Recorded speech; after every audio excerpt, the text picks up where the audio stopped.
That testimony is on recess right now, but we'll be resuming soon. And while it's at recess, it's a good time to check in with our friend Tom Fitton. He is the president of Judicial Watch, and I know he's been watching these hearings as well. Your overall impression, Tom Fitton, of this show that we're seeing? Well, if it were a show, I probably would just think nothing of it. But I just think it's a genuine abuse of power by the Democrats running the committee. Mr. Cohen has an attorney-client relationship with the president that survives his firing and disbarment, and you have the committee getting attorney-client material from Mr. Cohen, getting attorney-client protected and other confidential documents illicitly from Mr. Cohen, and victimizing President Trump. And in my view, this is just one in a series of steps, of abusive steps by the Democrats to go after Trump. It began during the Obama administration in collusion with the Clinton and DNC operation, who provided that dossier that they used as an excuse to spy on Trump. And then you see, of course, Hillary Clinton's top associates, one of her top associates, Lanny Davis, who's representing Mr. Cohen for free, sitting there right behind him. You might as well have had Hillary Clinton gaveling the hearing into order. Yeah, it's a great point. And I want to come back for a moment to this attorney-client privilege thing, because, obviously, you're not protected by attorney-client privilege if there's any sort of law being broken. But we're learning a whole lot of stuff that has nothing to do with criminal behavior, aren't we? This seems like a fundamental violation of that right, if it's true. And frankly, I don't think half of it is true. Yeah, of course, you just can't make the allegation you're asking about criminal behavior to bring a lawyer in to violate the confidences of his client. You wouldn't have any criminal defense lawyers being able to operate otherwise, or any attorneys.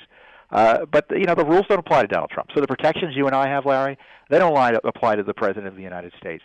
And no, he's not above the law, but he's also not beneath the law.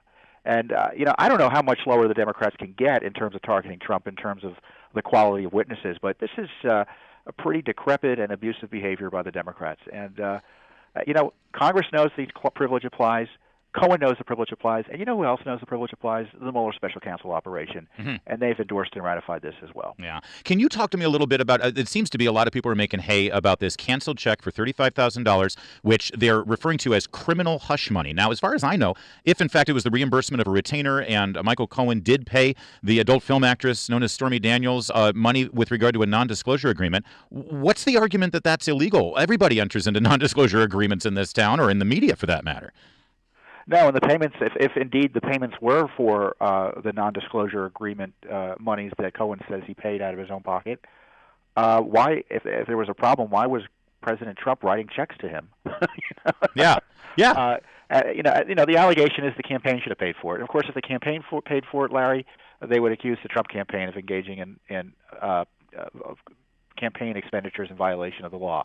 They're trying to make something out of something that may be embarrassing to President Trump, because he did not want this public, but just because you have an agreement that both parties engage in, that both parties benefit from, that Ms.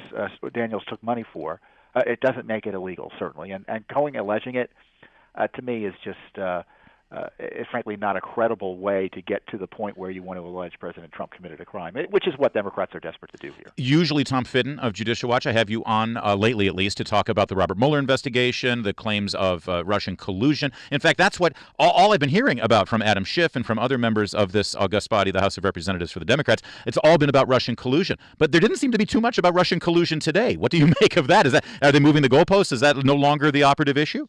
Well, what there was about Russia collusion wasn't helpful, and that's why they didn't want to focus on it. Mr. Cohen said he didn't know anything about Russia collusion, though he had his suspicions, which doesn't really get you anywhere. Yeah. And on top of that, he says he wasn't in Prague or in Europe, which directly contradicts core allegations of the dodgy dossier created by the Clinton DNC.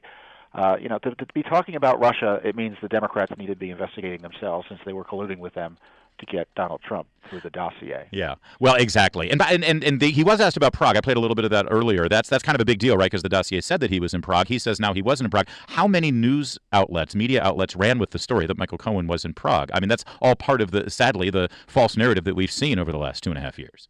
No, and to be clear, Mr. Mueller is pursuing the dossier and allegations like that, and they've known this dossier has been had zero corroboration for years, and yet this president's still being harassed. And recall why this hearing is taking place. It's designed to overthrow the president, and it's taking place while he's abroad. negotiating sensitive issues on behalf of the United States of America. And this is, if a serious hearing is a serious hearing, and maybe they have an argument one way or another if it's a serious hearing that they're going to hold it no matter where he's traveling. But my gosh. Well, I think we would have gotten to it by now. Just to embarrass him with a really discredited person to try to embarrass him and violating his rights in doing so is just unbelievable. Yeah, it is. But sadly, it's what we've seen. Third world government type of activity. We only have a minute left here. We are expecting, though, to get that Mueller report sometime in the next week or two. What is your opinion in terms of, I haven't heard you comment on this, whether that report should be made public or not, if in fact there's no criminal findings other than what we've already learned about?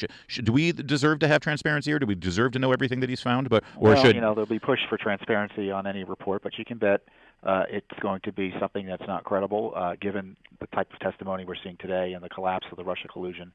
I kind of take a different view. There should be no dossier written by Mr. Mueller. We already have one dossier. We don't need another one written by the Get Trump partisans on his team. Well said, sir. Tom Fitton, he is the president of Judicial Watch. Go to judicialwatch.org because that group's doing a whole lot in this town, and we need them to keep going. Tom, thanks for joining us.